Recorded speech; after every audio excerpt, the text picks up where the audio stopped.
Shalom saudara, mari kita perkatakan 5 arti Pentakosta yang ketiga. Yang pertama, Pentakosta ketiga adalah pencurahan Roh Kudus yang dahsyat di zaman ini, melebihi yang terjadi di Azusa Street.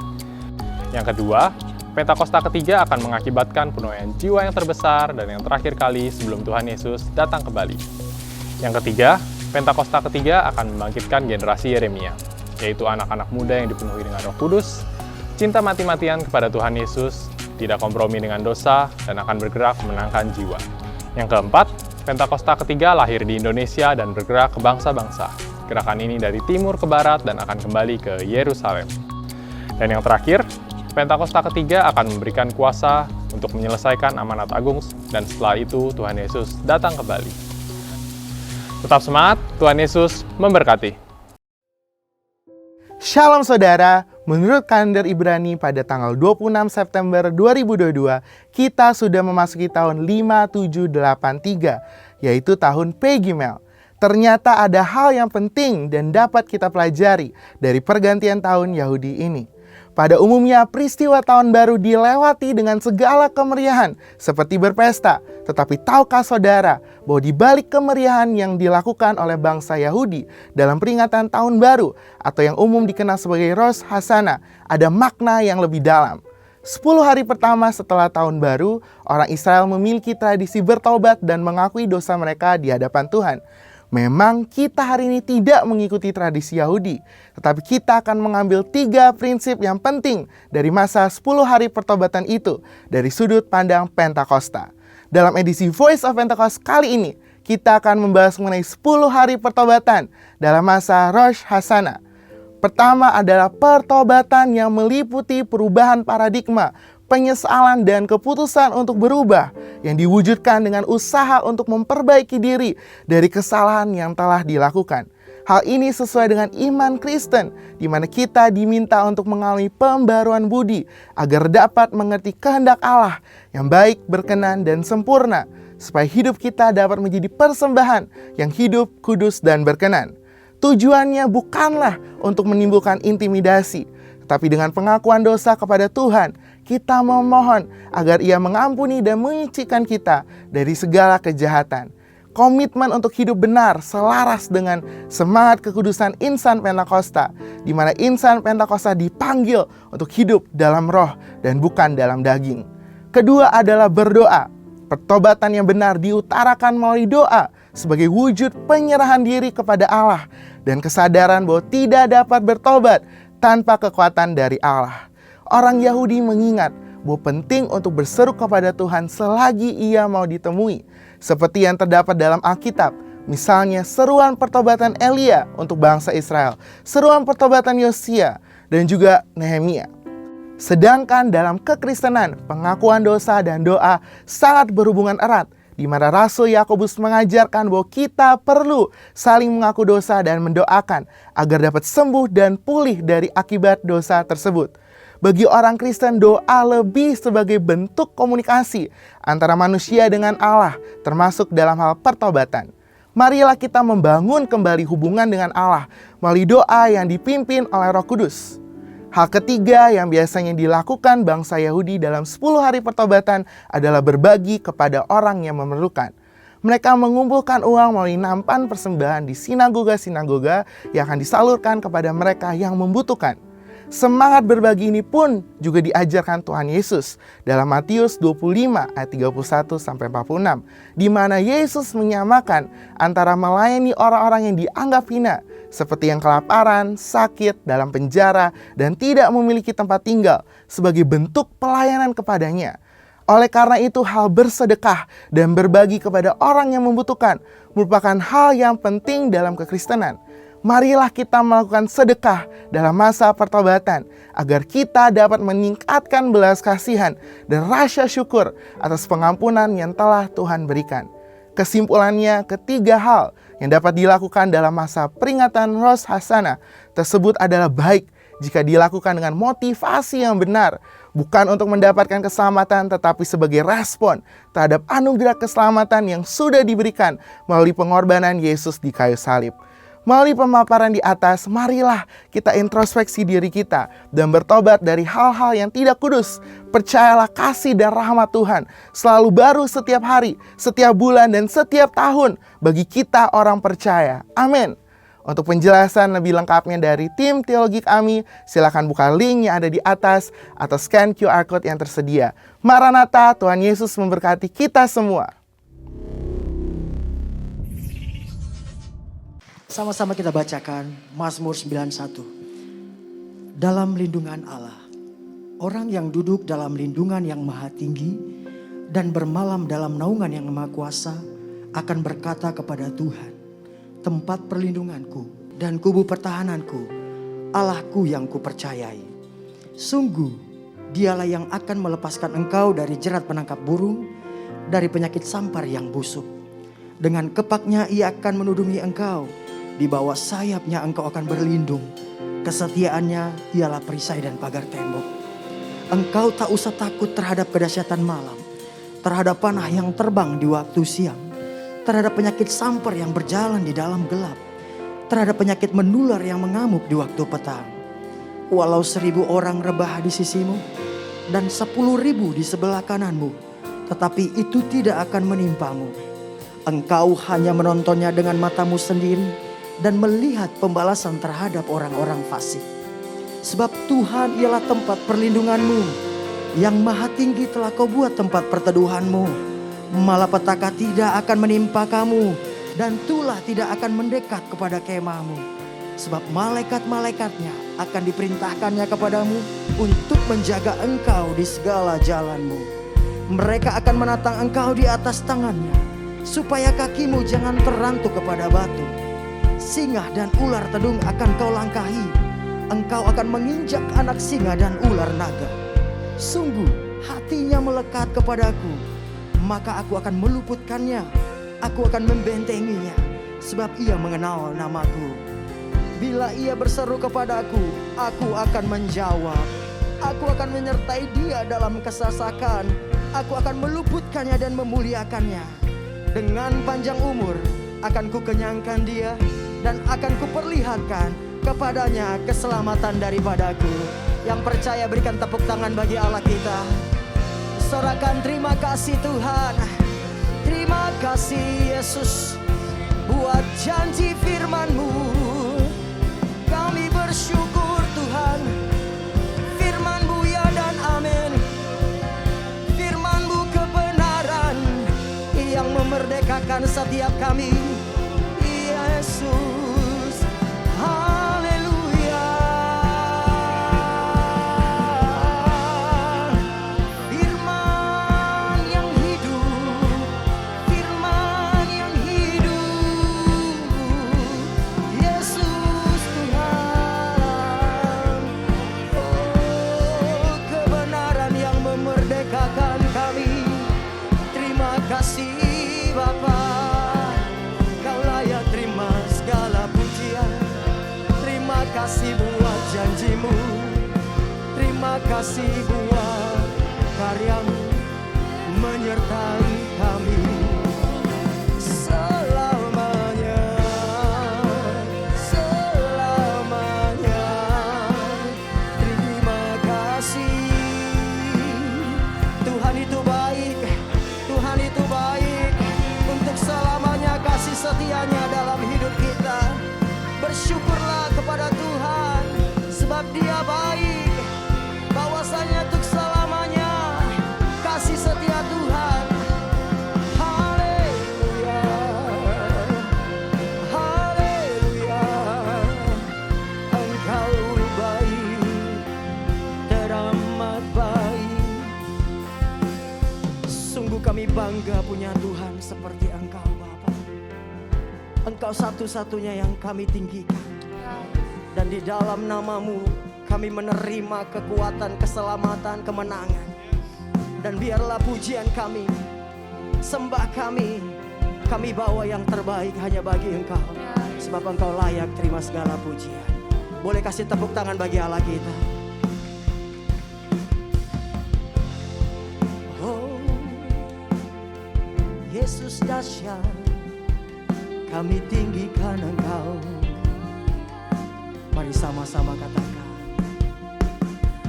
Alam semesta melukiskan kebesaran Tuhan, bumi dan surga menyanyikan kemuliaan alam semesta.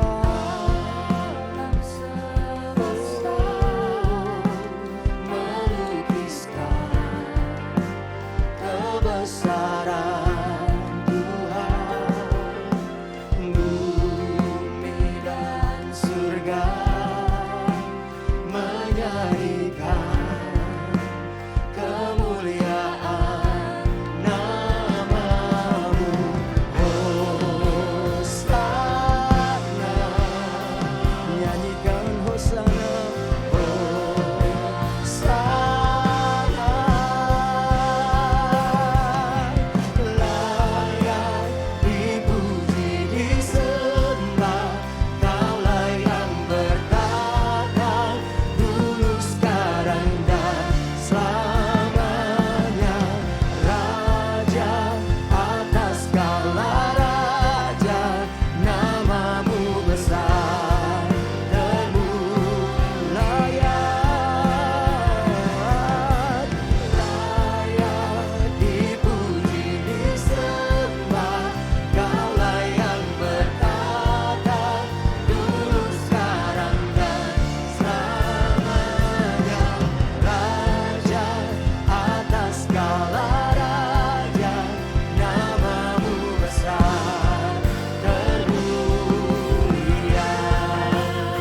Tepuk tangan sekali lagi bagi Tuhan Yesus.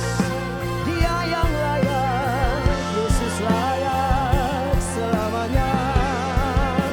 Oh, terpujilah Tuhan selamanya. Katakan alam semesta, alam semesta melukiskan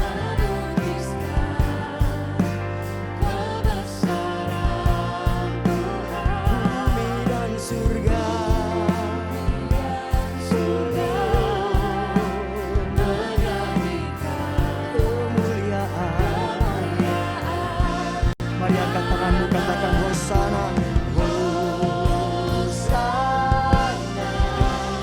nyanyikan Hosana, Hosana,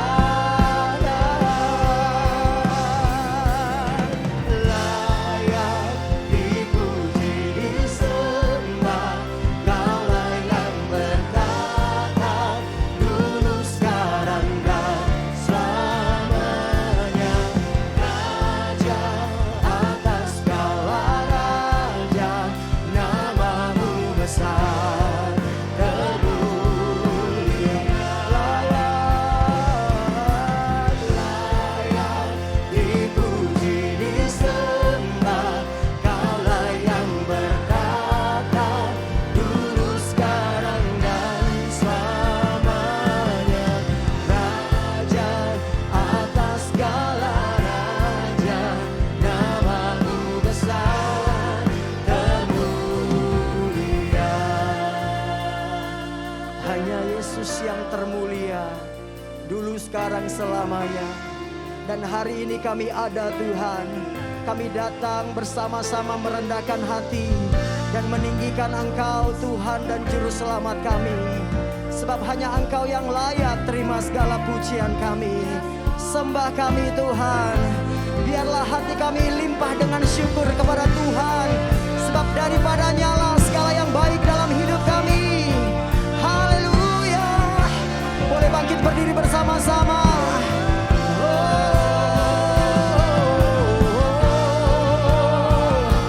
Haleluya. Haleluya. Hosana.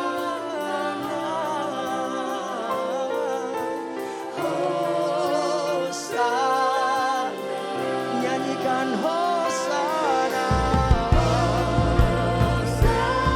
Berapa banyak saudara mencintai apapun. Berapa banyak saudara mengakui Hosana, Hosana, Hosana,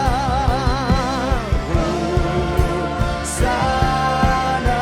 Berikan sorak-sorai, katakan layak dipuji disembah, Kaulah yang bertata dulu sekarang dan selamanya. Raja atas segala raja, namamu besar. Segenap hati kami mengatakan kepadamu, layak dipuji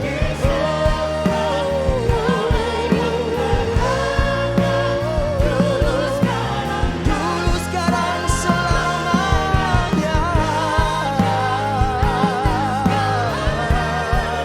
Namamu besar. Boleh saudara sambil bertepuk tangan kita agungkan Tuhan. Yuk katakan layak, come on. Layak dipuji disembah, Kaulah yang bertata dulu sekarang selamanya. Tempat ini penuh dengan kemuliaan-Mu, tempat ini penuh dengan hadirat-Mu. Diberkatilah yang datang dalam nama Tuhan. Layak, layak dipuji disembah,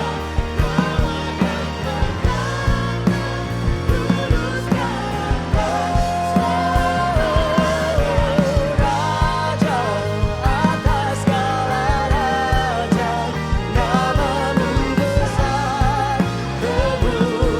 Biar musik mengalir. Sembah Tuhan, sembah Tuhan, sembah Tuhan. Haleluya. Engkau Tuhan yang bertahta di atas pujian kami. Diberkatilah namamu Tuhan, dikuduskanlah namamu. Datanglah kerajaanmu, jadilah kehendakmu di tempat ini seperti di surga. Haleluya. Shandaralabayase, Koralabayase, Sandaralabayase. Tuhan Yesus dahsyat, Tuhan Yesus luar biasa selama-lamanya. Mari sama-sama sekali lagi katakan layak, layak dipuji disembah, Kaulah yang bertata dulu sekarang selamanya.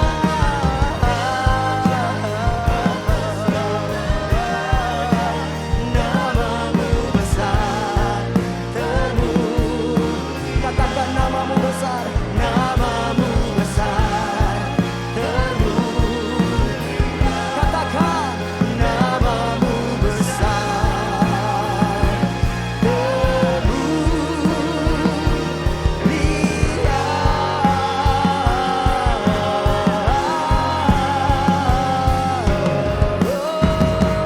Katakan amin. Berikan tepuk tangan bagi Tuhan. Sorakan haleluya. Haleluya. Engkau Allah yang besar Tuhan. Kami bangga hadir di tempat ini untuk memuji menyembah Engkau. Karena kami tahu Engkau disukakan dan disenangkan. Yang siap memuji Tuhan lebih lagi katakan amin. Boleh kasih tepuk tangan saudara lebih lagi bagi Tuhan. Coba lihat kiri kanan saudara. Kasih tos bilang kiri kanan. Puji Dia dengan segenap hati dan kekuatan.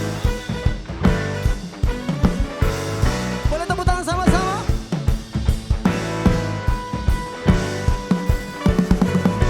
Yang di belakang yuk tetap tepuk tangan sama-sama. Gerakan badanmu memuji Tuhan. Karena kita punya Allah yang tidak tertandingi. Amin.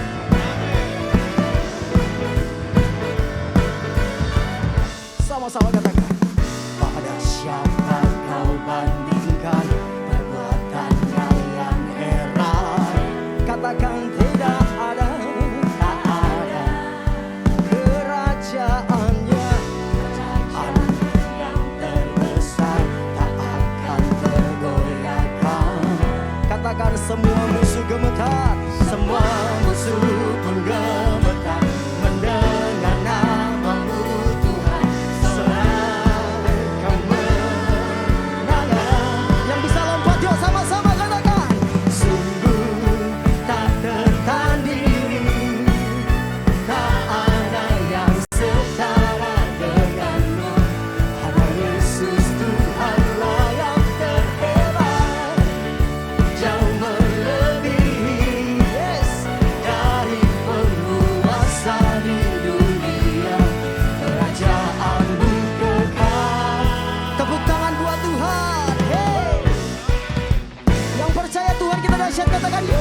tepuk tangan bagi Tuhan Yesus. Dia Tuhan yang ajaib, yang percaya katakan amin. Berapa banyak saudara mencintai Tuhan di sini? Boleh lambaikan tangannya. Kasih tos kiri kanan bilang, cintai Tuhan dengan segenap hatimu. Kasihi Tuhan dengan segenap hatimu. Amin.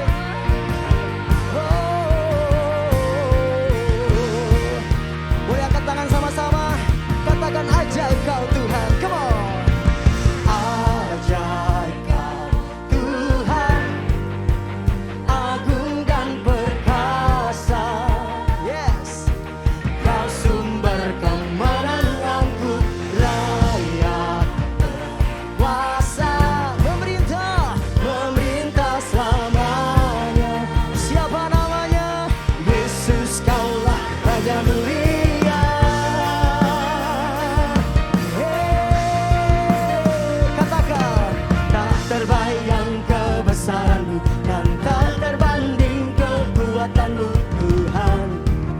Kau megah bagiku segenap jiwa dan pengharapan telah kuserahkan untuk rencanamu Tuhan.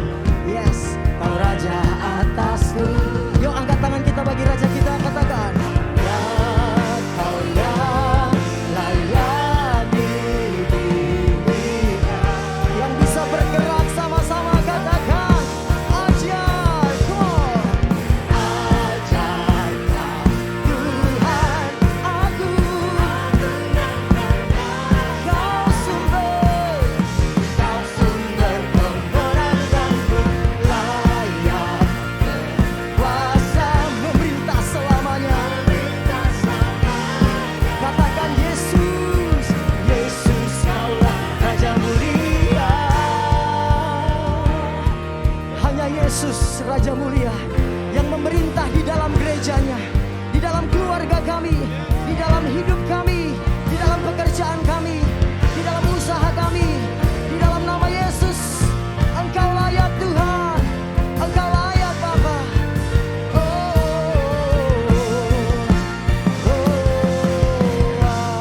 Ajaib kau Tuhan, kau Allah yang perkasa. Glory bagimu. Boleh saudara katakan, ajaib. Hanya Tuhan yang ajaib,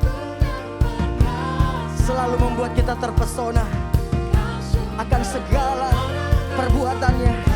Amin saudaraku. Dia menyembuhkan, dia memberi kemenangan, dia mengangkat engkau, menjadikan engkau kepala bukan ekor. Yang percaya katakan amin. Ajaib kau Tuhan, agung dan perkasa. Kau sumber kemenanganku, layak berkuasa, memerintah selamanya. Katakan Yesus, Yesus kaulah Raja mulia. Serukan Yesus, Raja mulia.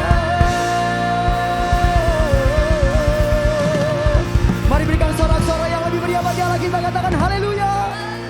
Berikan tepuk tangan lebih lagi bagi Tuhan. Praise the Lord. Tuhan kita Allah yang ajaib, amin. Untuk itu kita ada hari ini. Kita masih ada hari ini berdiri dengan keadaan yang baik. Semua karena kasih karunia Tuhan, amin. Haleluya, silakan duduk dalam hadirat Tuhan.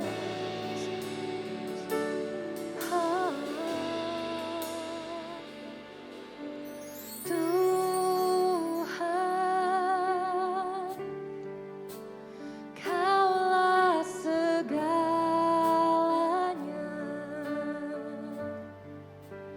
Dari lubuk hatiku, ku mau berkata,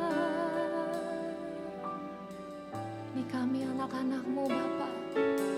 Yesus, Kaulah segalanya.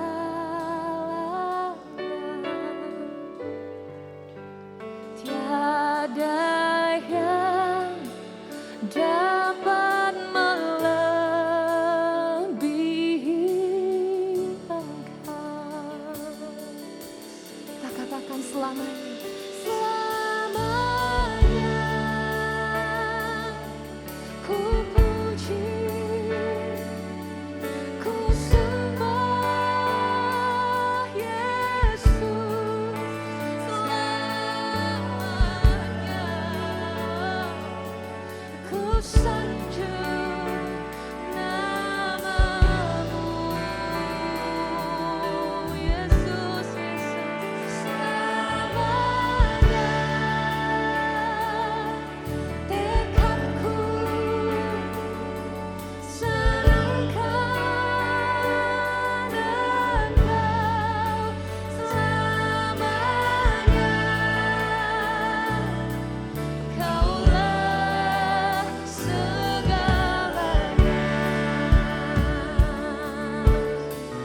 Mari kita tanggalkan segala beban yang merintangi kita hari ini, saudaraku. Kita mau fokus hanya kepada Dia. Yesus namanya, Dia pemegang hidup kami. Kaulah satu-satunya jalan kebenaran dan hidup. Oh, Tuhan, Kaulah segalanya.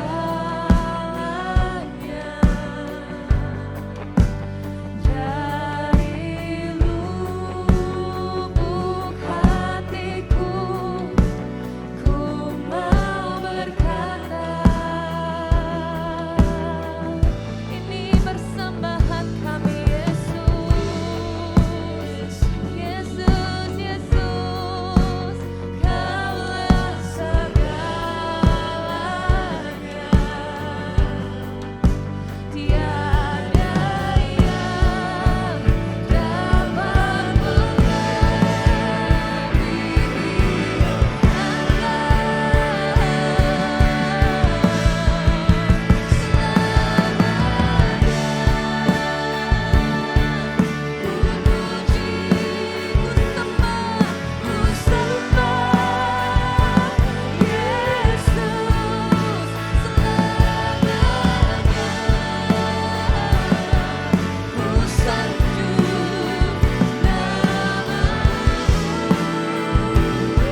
Kami gak mau lihat yang lain Tuhan, sebab Engkau pusat perhatian kami.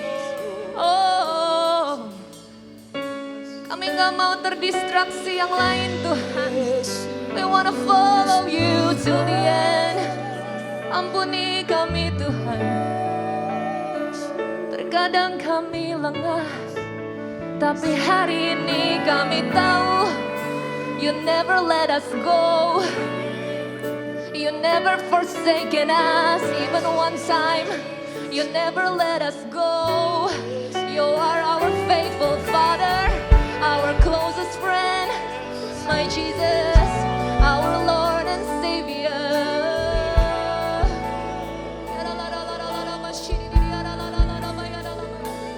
Mari yang letih lesu dan berbeban berat kata Tuhan, datanglah kepadaku. Oh, do you wanna get close to you?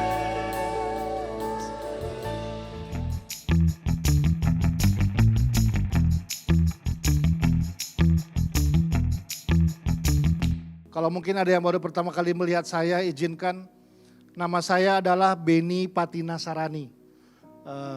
Dan saya memimpin sebuah gereja yang bernama Living Room Community Church di daerah Gading Serpong.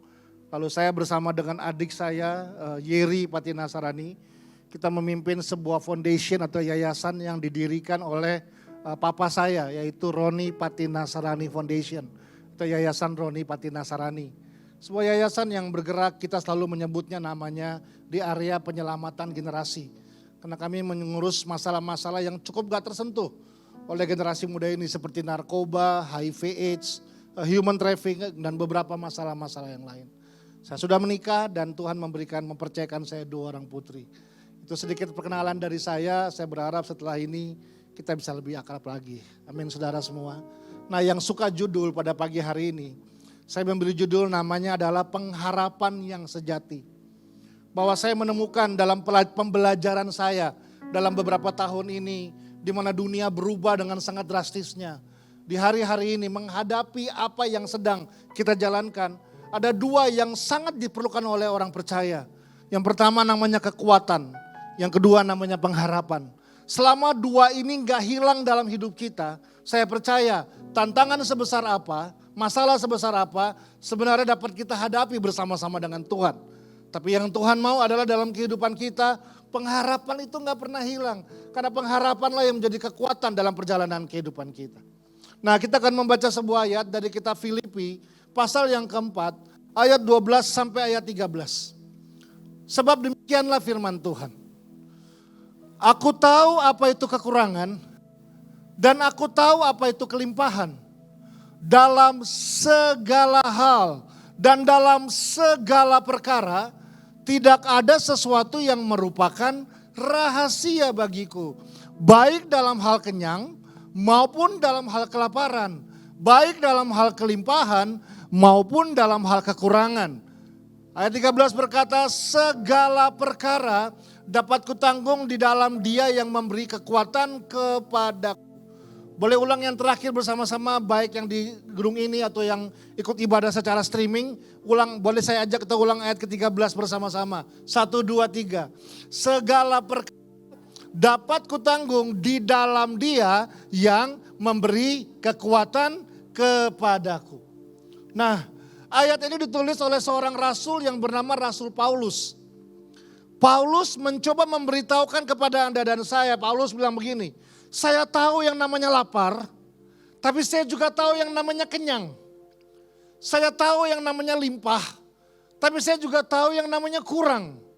Artinya Paulus mencoba memberitahu bahwa di dalam perjalanan kehidupan Paulus, Tuhan telah izinkan membawa dia dalam segala situasi, dalam segala musim. Boleh mundur dulu, masih yang pertama teman-teman media. Masih di ayat yang ya terima kasih. Ya. Nah dalam perjalanannya Paulus hendak memberitahu begini. Kemanapun Tuhan, ini bahasa sederhananya Bapak Ibu ya. Kemanapun Tuhan bawa saya, apapun situasi yang akan saya hadapi, Paulus bilang gini, saya tahu bagaimana menghadapinya. Saya tahu bagaimana melewatinya. Artinya Paulus berkata, Kalau dia boleh bilang sama dunia ini ya, mungkin dia akan berkata, "Hei dunia, engkau membawa saya dalam kondisi seperti apa lagi? Kelimpahankah? Saya tahu menghadapinya. Kekurangankah? Saya bisa menghadapinya. Kelaparankah? Saya tahu menghadapinya. Kekenyangankah? Saya juga tahu bagaimana menghadapinya." Artinya Paulus dirancang oleh Tuhan sebenarnya untuk dapat menghadapi segala situasi dalam kehidupan ini. Itu membuat mata saya terbuka bahwa berarti manusia didesain Allah untuk dapat menghadapi segala perkara dalam kehidupan ini. Manusia didesain Tuhan untuk dapat melewati hal-hal yang baik dia suka maupun dia gak suka. Yang dia pikir dia mampu maupun yang dia pikir dia gak mampu. Kalau Anda belajar apa yang Paulus telah lewatin, beberapa peristiwa yang dia hadapin bisa membuat kita geleng-geleng kepala dan bilang begini, "Tuhan, kalau saya yang dibawa dalam situasi Paulus, belum tentu saya bisa menghadapinya." Tapi Paulus bilang begini, pada akhirnya saya bisa menghadapinya. Yang dia hadapi kalau Bapak Ibu baca Alkitab, dirajam oleh batu, kapalnya dirantai, di penjara, dibelenggu. Paulus melewati semuanya dan pada akhirnya dia bilang begini, "Saya tahu bagaimana menghadapinya." Nah, apa yang firman Tuhan coba ajarkan? Apa yang perlu terbangun dalam kehidupan kita supaya dalam hidup kita dapat mengalami, melewati, menghadapi apa yang Tuhan izinkan terjadi dalam kehidupan kita. Itu prinsip yang penting. Ada beberapa prinsip yang kita akan belajar dengan cepat pada hari ini. By the way, saya sudah siapkan poin saya gak banyak Bapak Ibu ya. Ada sekitar 370 poin yang kita belajar pagi ini. Jadi kira-kira kita selesai jam 2 siang. Yang mau bilang amin yang keras sama-sama. Enggak, nah senyum dong Bapak Ibu begitu. Saya hanya bercanda kok.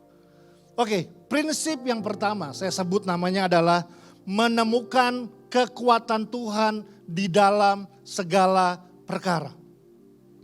Paulus bilang begini, "Segala perkara dapat kutanggung di dalam Dia yang memberi kekuatan kepadaku."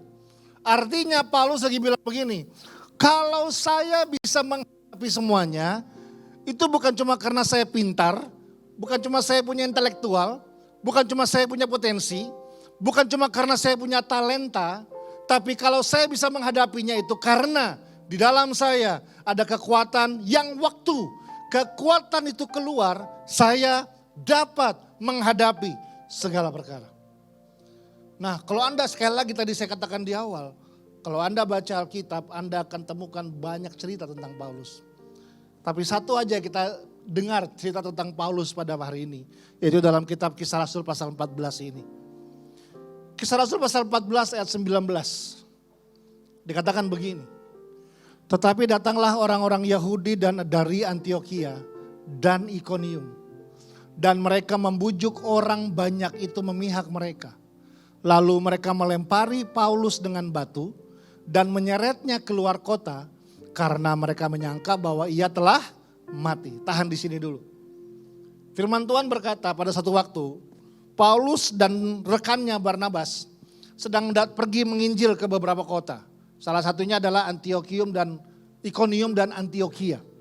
Dan firman Tuhan berkata, ketika mereka sedang memberitakan Injil di kota-kota tersebut, ternyata di kota-kota tersebut ada orang-orang yang gak menyukai pengajaran Paulus. Dan mereka bukan hanya gak menyukai pengajaran Paulus, akhirnya beberapa dari mereka bersepakat bersama-sama untuk kata ini, membunuh Paulus. Bagaimana caranya?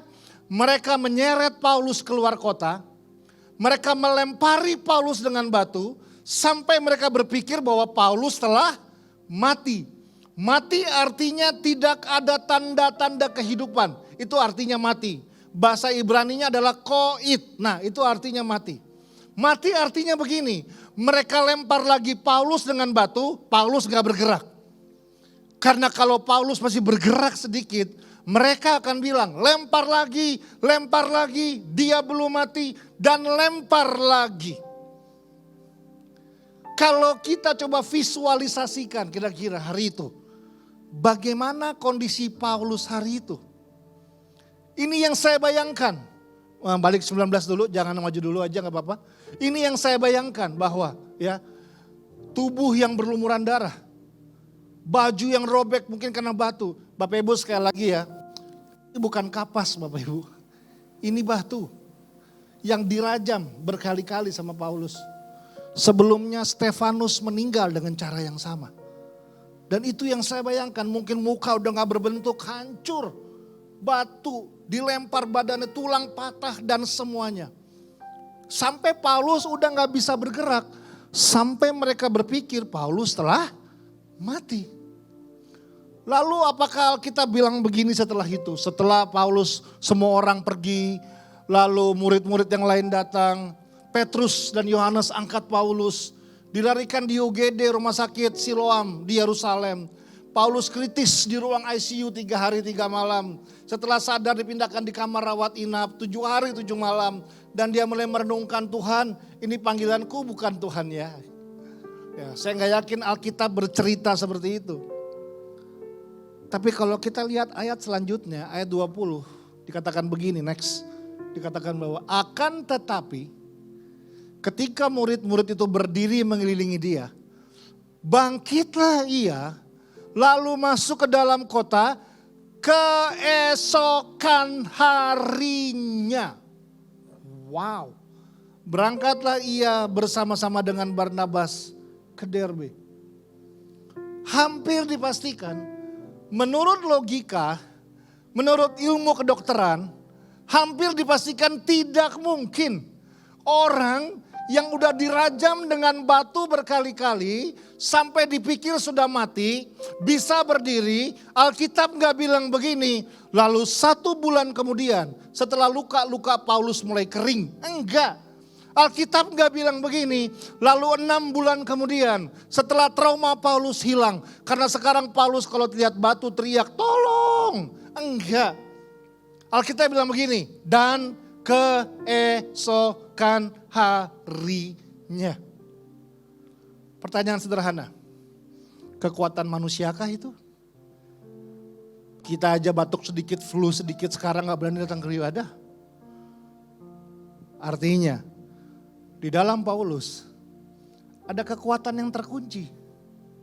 Yang kadang kekuatan itu baru bisa keluar kalau dia diizinkan Tuhan masuk sampai kepada level ini. Segala perkara.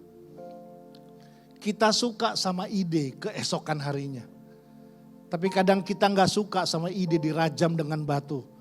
Dibawa sama Tuhan dalam titik segala perkara.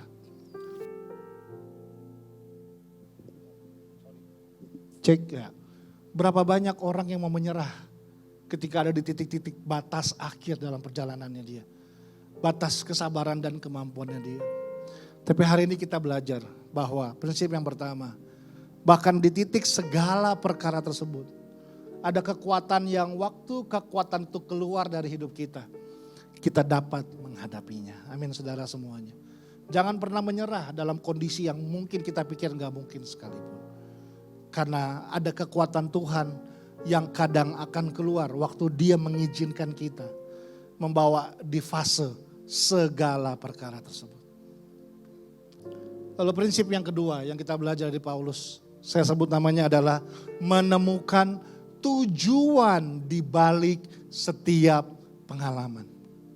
Ya, orang banyak berkata bahwa kekristenan adalah sebuah pengalaman berjalan dengan Tuhan. Dan orang-orang banyak berkata juga bahwa kita perlu punya pengalaman dalam kehidupan ini. Ya. Bahkan ada sebuah statement yang bilang begini, pengalaman adalah guru yang paling berharga dalam kehidupan ini. Tapi satu hal yang saya belajar, menurut saya kurang setengah setuju dengan statement tersebut. Karena menurut saya, pengalaman bukanlah guru yang paling berharga dalam hidup ini. Tapi yang paling berharga dalam hidup ini adalah ini, belajar dari pengalaman. Kita boleh diizinkan Tuhan lewati pengalaman demi pengalaman. Tapi selama kita gak menemukan pembelajaran di balik pengalaman tersebut, Saya hanya takutkan kita hanya berputar-putar dalam kehidupan kita. Waktu kita mulai berputar-putar, nah mulai muncul tuh kita salahkan orang lain, salahkan keadaan, kadang kita salahkan Tuhan. Karena sederhana, bukan karena masalah mereka buat sesuatu sama hidup kita, atau bukan karena kita dibawa dalam kondisi yang kita gak suka, tapi karena kadang-kadang kita gak menemukan pembelajaran di balik ini. Kenapa Tuhan bawa saya di situasi seperti ini? Paulus bilang begini, aku tahu apa itu kelaparan. Paulus gak bilang begini, aku pernah sih kelaparan. Enggak, aku pernah sih kelimpahan. Aku pernah sih kekenyangan. Enggak, Paulus bilang begini, aku tahu apa itu kelaparan. Aku tahu apa itu kelimpahan.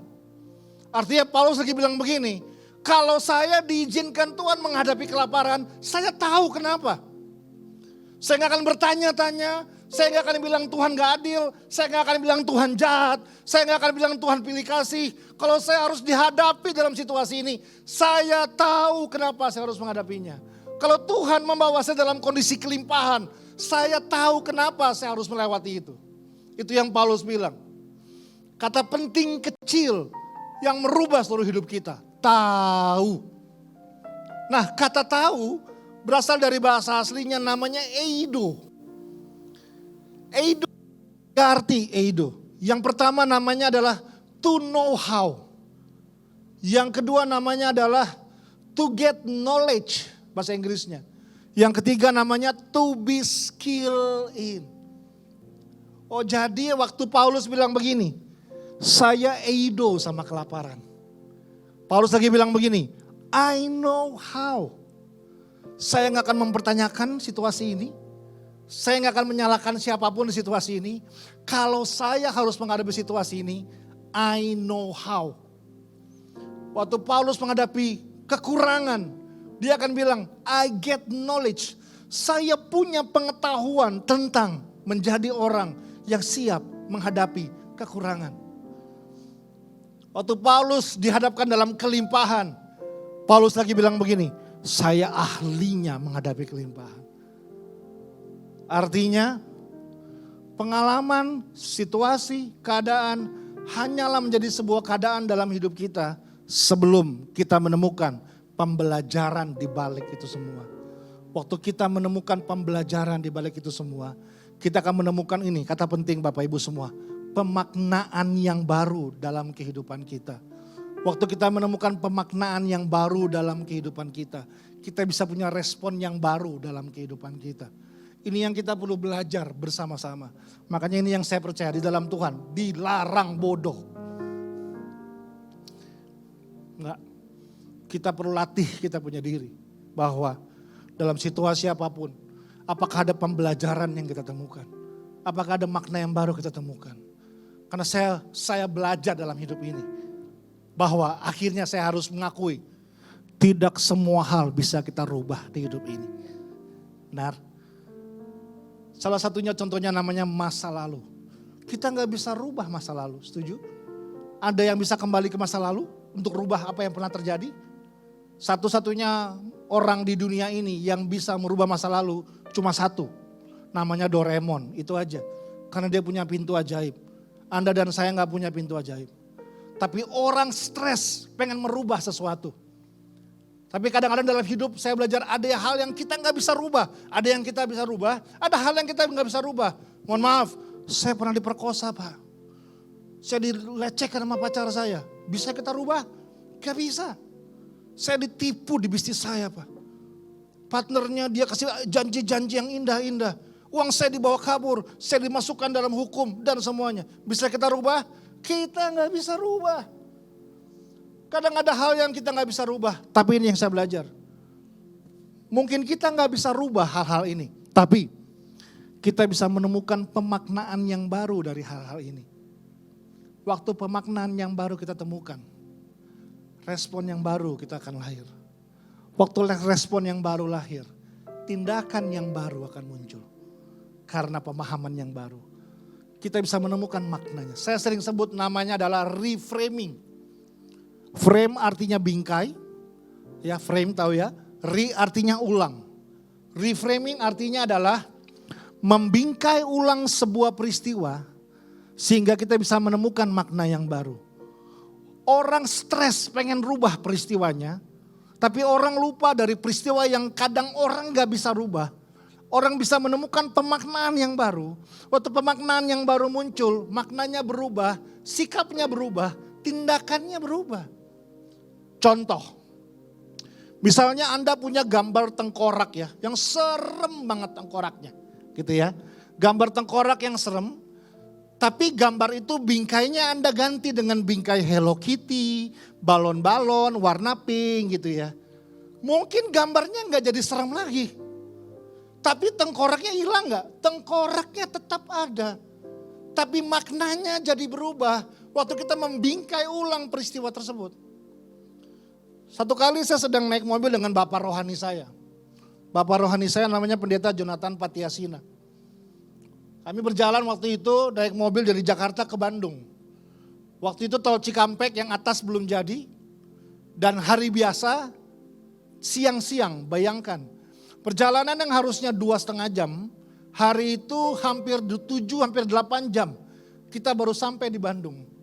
Di mobil saya mengeluh terus. Saya lihat, saya manggilnya Kajo.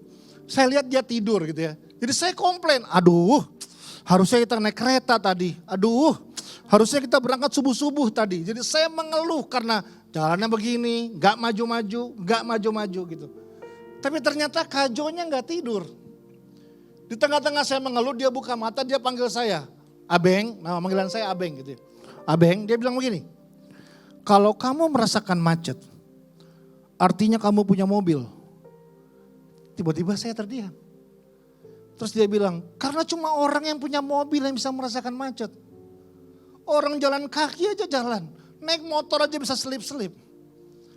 Itu saya kayak menemukan makna yang baru tentang macet. Bahwa ternyata macet bukan hal yang capek. Selama ini saya pikir macet melelahkan, macet membosankan, macet bikin kuras tenaga, kuras pikiran. Ternyata ada definisi lain dari macet.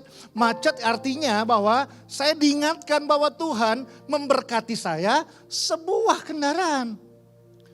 Itu suasananya gak berubah Bapak Ibu. Itu gak tiba-tiba malaikat turun, geser semua mobil, jalan jadi kosong. Enggak. Tetap ngantri, tetap 7 jam, tetap pelan-pelan. Tapi sejak itu saya berhenti bersungut-sungut. Sejak itu saya mulai belajar, oh di situ saya lihat makna berubah, sikap berubah. Meskipun peristiwa gak bisa berubah. Beberapa pernah mungkin dengar cerita saya. Saya 9 tahun pecandu narkoba, hancur. Beberapa kali saya pernah kesaksian dulu di sini, jauh sebelum pandemi. Keluarga berantakan, orang tua saya bikin malu orang tua saya. Overdosis berkali-kali, sekolah hancur, pekerjaan gak ada. Habis-habisan 9 tahun saya berjuang untuk bisa bebas dari narkoba. Sampai kira-kira tahun 1999. Perjumpaan saya dengan pribadi yang bernama Yesus, rubah hidup saya. Dia kembalikan apa yang pernah hilang dalam hidup saya. Namanya masa depan. Sejak hari itu saya memutuskan, ya, saya tinggalkan semua narkoba, saya lepas semuanya, dan saya mau menata ulang lagi hidup saya. Nah ini hal yang saya jarang cerita. Di mana-mana saya banyak cerita justru apa yang pernah terjadi. Bagaimana masa lalu saya, bagaimana perjuangan saya bebas dari narkoba. Tapi yang saya mau cerita terakhir ini adalah apa yang terjadi setelah saya bebas dari narkoba. Saya mau bangun lagi hidup saya. Ketika saya mau bangun lagi hidup saya ditabrakkan dengan sebuah realita. Saya mau ngapain ya? Saya mau kerja di mana? Perusahaan mana yang mau terima karyawan kalau dilihat di CV-nya adalah mantan pecandu narkoba. Bahkan orang tua mana yang rela mau kasih anak gadisnya dinikahkan. Kalau dia tahu bahwa calon pacarnya adalah penjahat, mantan pecandu narkoba. Jadi saya udah tinggalkan masa lalu saya. Tapi setiap saya mau maju ke depan, selalu ada rantai masa lalu yang ikat saya yang bilang kamu gak bisa kemana-mana. Sehingga akibatnya setiap saya mau maju stuck. Setiap saya mau buat yang baru gagal. Setiap saya mau datang ada rahat seperti kayak dihantui sama apa yang pernah terjadi. Yang begini, saya pengen rubah gak bisa Bapak Ibu. Mau saya puasa 40 hari 40 malam, mau saya doa 40 jam nonstop, Atau bahasa begini ya, mau saya goyang-goyang kaki Tuhan sekalipun, saya nggak bisa rubah apa yang pernah terjadi. Berapa banyak orang yang hidup hari ini, tapi gagal maju ke depan karena apa yang pernah dialami dan dia nggak pernah bisa lepaskan situasi itu. Bertahun-tahun saya bergumul sama situasi ini. Sampai one day, satu hari, saya ambil sebuah keputusan. Saya perlu berdamai dengan masa lalu saya. Saya kayak datang ke masa lalu dan berkata, terima kasih masa lalu. Ini menyakitkan, harganya mahal. Disuruh ulang, gak mau lagi. Dan saya gak bisa rubah ini. Tapi hari itu saya berdamai dengan hidup saya. Saya berdamai dengan masa lalu saya. Waktu saya berdamai dengan masa lalu saya. Di dalam perenungan saya lagi tentang hidup. Ini dia, saya mencoba memaknai ulang apa yang pernah saya alami. Sampai satu hari saya dapat sebuah makna yang baru tentang hidup saya. Bahwa kalau saya harus mengalami semua situasi ini, yang mungkin saya nggak suka tapi terjadi, mungkinkah agar satu hari nanti ada orang-orang yang akan melewati jalan yang pernah saya jalani.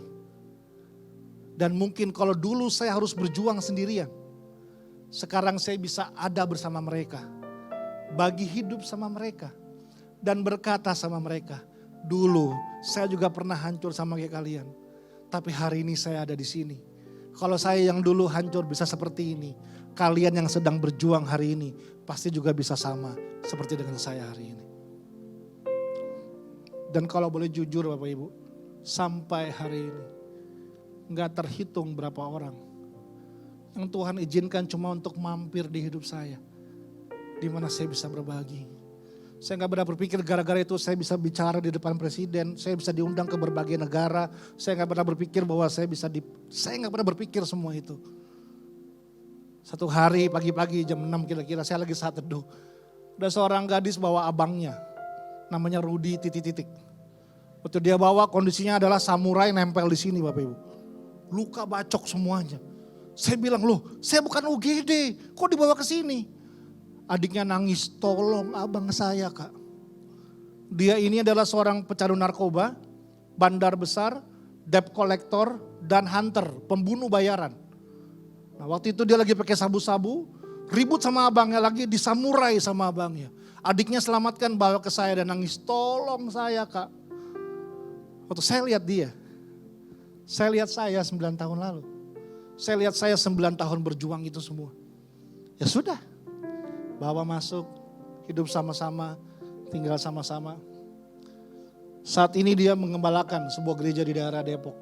Dengan jemaat yang sangat amat diberkati. Waktu saya lihat, wow. Satu kali juga ada sebuah keluarga. Bawa anaknya ke tempat kami. Namanya inisialnya J, saya gak boleh sebut namanya. Umurnya 30 tahunan, beratnya gak sampai 30 kilo Bapak Ibu. Positif HIV/AIDS, pecandu narkoba kelas berat. Waktu masuk ke rumah, di garasi, orang tuanya pamit sama dia. Orang tuanya bilang begini, J, kamu fokus sama kesembuhan kamu aja di sini ya. Gak usah khawatirin yang lain. Kalau butuh apa-apa telepon papa. Butuh uang, telepon papa, papa kirim. Butuh makanan, butuh baju, butuh pakaian, telepon papa, papa akan kirim. Kamu gak usah khawatir, yang penting kamu fokus sama kesembuhan kamu aja. Nanti bulan depan, papa, mama, sama adik-adik kamu akan datang ke sini jenguk kamu, oke? Gak usah khawatir, nanti yang penting kamu fokus aja sama kesembuhan kamu. Anaknya bilang, baik pak. Anaknya masuk ke dalam, papanya ngomong sama saya, Ben, om titip anak om ya. Kamu perlu apa aja bilang om. Perlu makanan, perlu pakaian, perlu peralatan-peralatan mandi, perlu apapun bilang sama om. Om titip anak om ya. Baik om. Nah kami masuk ke rumah, keluarga ini tiba-tiba mereka pindah keluar kota, ganti nomor telepon, ganti identitas, menghilang begitu aja. Kan gak mungkin saya buang ini anak di got Bapak Ibu.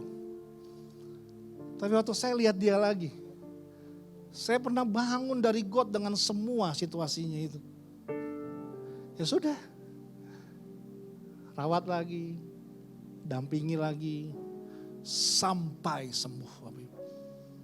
Bahkan berapa tahun kemudian, keluarganya datang lagi akhirnya. Dan ambil lagi anak ini. Mau saya marah, itu bagian dalam perjalanan kehidupan. Di situ saya belajar bahwa apa yang dulu kita anggap sampah di hidup kita, waktu kita serahkan ke tangan Yesus, akan jadi emas buat orang lain di masa depan. Jangan pernah menyerah. Amin. Jangan pernah salahkan. Yuk temukan makna yang baru. Makna yang baru berubah. Sikap berubah. Sikap berubah. Tindakan berubah. Tindakan berubah. Pikir orang lain akan tertolong dari apa yang kita bangun di hidup kita.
Shalom saudara sekalian, pada bulan September sampai Desember, kita akan mengadakan pendalaman Alkitab atau Bible Study sebanyak 8 kali mengenai kitab Yakobus.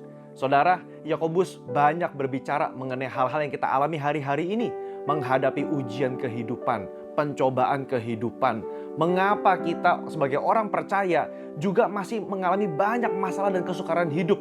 Disitulah kita mau belajar dari Yakobus bagaimana respon orang percaya menghadapi kesukaran hidup.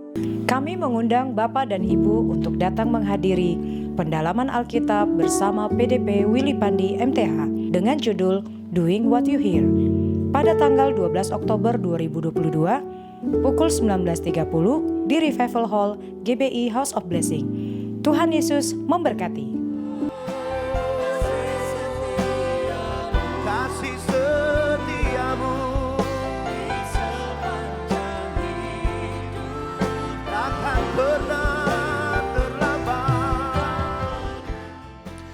Kecemasan atau rasa takut yang sangat berkelebihan pada akhirnya menjadi stres dan depresi juga.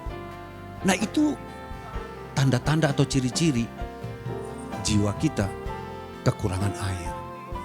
Nah, Yesus dia berkata begini, barang siapa haus, baiklah ia datang kepadaku dan minum. Lebih baik satu hari di pelataranmu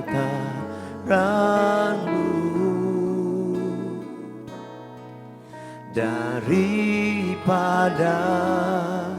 1000 hari di tempat lain.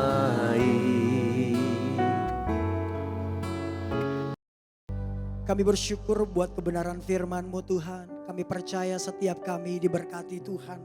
Terima kasih buat firman-Mu Bapa. Kebenaran yang memerdekakan setiap kami. Terima kasih kalau sebentar kami akan memberikan persembahan Tuhan. Berkati setiap umat-Mu. Berkati setiap jemaat-Mu. Apa yang menjadi pekerjaan mereka, usaha mereka. Engkau Allah yang menuntun mereka, membimbing mereka. Dan buat berhasil nama Tuhan dipermuliakan. Terima kasih Bapa, biarlah setiap kami memberi dengan sukacita dalam nama Tuhan Yesus. Kami berdoa Tuhan buat gembala kami yang kami kasih, Gembala Sidang, Bapak Pendeta Insir Niko Nyutor Harjo. Dimanapun hamba-Mu berada, Engkau memberkati beliau Tuhan. Engkau memberkati keempat wakil yang ada. Engkau memberkati keluarga besar mereka ya Bapak. Jagai, lindungi. Biarlah perlindungan Tuhan sempurna atas mereka. Pakai mereka secara luar biasa dan lebih lagi ya Bapak. Terima kasih, berkati keluar masuk mereka. Di dalam nama Tuhan Yesus. Kami berdoa buat gembala kami di tempat ini. Bapak Pendeta Samuel Gunawan bersama Ibu Koni dan keluarga besar. Dan anak-anak, mantu, cucu. Tuhan berkati di dalam nama Tuhan Yesus. Berkati penggembalaan hamba-Mu, berkati pelayanan hamba-Mu. Berikan kekuatan, kesehatan, perlindungan Tuhan yang sempurna atas hamba-Mu Tuhan Yesus. Terima kasih, berkati seluruh gereja yang digembalakan oleh hamba-Mu ya Tuhan. Di dalam nama Tuhan Yesus. Terima kasih Bapak, kami berdoa buat bangsa dan negara kami. Kami berkati Indonesia, kami berkati Indonesia, kami berkati setiap daerah demi daerah, kota demi kota, desa demi desa ya Tuhan. Di dalam nama Yesus, masyarakatnya diberkati Tuhan. Di dalam nama Tuhan Yesus, kami memberkati presiden dan wakil presiden kami, bahkan seluruh jajaran kementerian yang ada, aparat keamanan yang ada. Di dalam nama Tuhan Yesus diberkati, diberikan roh takut akan Tuhan. Di dalam nama Tuhan Yesus, terima kasih Tuhan Yesus. Berkati Tuhan Yesus kota kami, kota Jakarta. Kami serahkan kota Jakarta dalam tangan Tuhan. Biarlah Tuhan selaksa malaikat-Mu menjaga, melindungi kota Jakarta dan masyarakatnya dilindungi Tuhan, dijagai oleh Tuhan dan diberikan roh takut akan Tuhan, sehingga masyarakat Indonesia, masyarakat kota Jakarta menjadi masyarakat yang cinta akan damai, takut akan Tuhan. Terima kasih Tuhan Yesus. Berkati ekonomi bangsa kami, berkati ekonomi kota kami Tuhan, di dalam nama Tuhan Yesus. Terima kasih, berkati seluruh gereja-gereja-Mu. Kami percaya diberkati setiap gereja-gereja-Mu. Biarlah gereja-Mu terus bangkit, gereja-gereja-Mu terus menyerukan nama-Mu dan mencari Tuhan dan mengandalkan Tuhan sepenuhnya dan mengakui Engkau selalu di dalam kehidupan mereka, bahwa Engkau satu-satunya Tuhan dan juru selamat gereja-Mu Tuhan. Terima kasih Bapa, berkati jemaat-Mu yang sudah ikut beribadah pada hari ini, dan biarlah Tuhan berkat damai sejahtera Allah melimpah atas kehidupan mereka. Berkati usaha mereka, pekerjaan mereka, keluarga mereka, apapun Tuhan, dimanapun mereka berada, seluruh jemaat-Mu dijagai, dilindungi oleh Tuhan, dijauhkan dari segala COVID, dari segala virus, sakit penyakit, di dalam nama Tuhan Yesus. Terima kasih Tuhan, kami berkati kota Jakarta, masyarakat Indonesia dijauhkan dari segala virus, disembuhkan yang terjangkit di dalam nama Tuhan Yesus. Terima kasih Bapa yang baik, terima kasih, kiranya kami mengucap syukur buat berkat-Mu atas setiap kami. Kami percaya biarlah Engkau menyempurnakan ibadah kami Tuhan, dan biar kami selalu datang bersyukur kepada Tuhan, karena kami tahu hidup kami daripada Tuhan. Terpuji nama-Mu Bapa, di dalam nama Yesus kami mengucap syukur dan berdoa. Haleluya. Amin. Kita akan mengakhiri ibadah kita. Mari saya undang Bapak Ibu untuk bangkit berdiri. Kita siapkan hati untuk menerima berkat Tuhan dengan mengangkat kedua tangan kita dan fokuskan hati dan pikiran kita kepada kasih Kristus. Dalam nama Bapa dan Anak dan Roh Kudus, kekasih-kekasihnya Tuhan, pulanglah dan bawalah damai dan sejahtera yang berlimpah. Janganlah takut dan gentar hatimu, karena Tuhan semesta alam ada bersama dengan engkau. Dikuatkannya engkau, dibangkitkannya engkau, diampuninya engkau, bahkan disembuhkan dan dipulihkannya engkau. Yakin dan percayalah, apa yang tanganmu kerjakan dibuatnya baik dan berhasil. Kemana kakimu melangkah, Dia menyertai dengan keberuntungannya, agar lewat itu engkau jadi berkat buat banyak orang yang kekurangan, dan nama Tuhan Yesus dipermuliakan. Dalam namanya, yang percaya sama-sama kita berkata amin. Haleluya, haleluya. Tuhan memberkati Bapak Ibu Saudara sekalian, dan tetap jaga kesehatan ya. Sampai kita ketemu di waktu yang akan datang.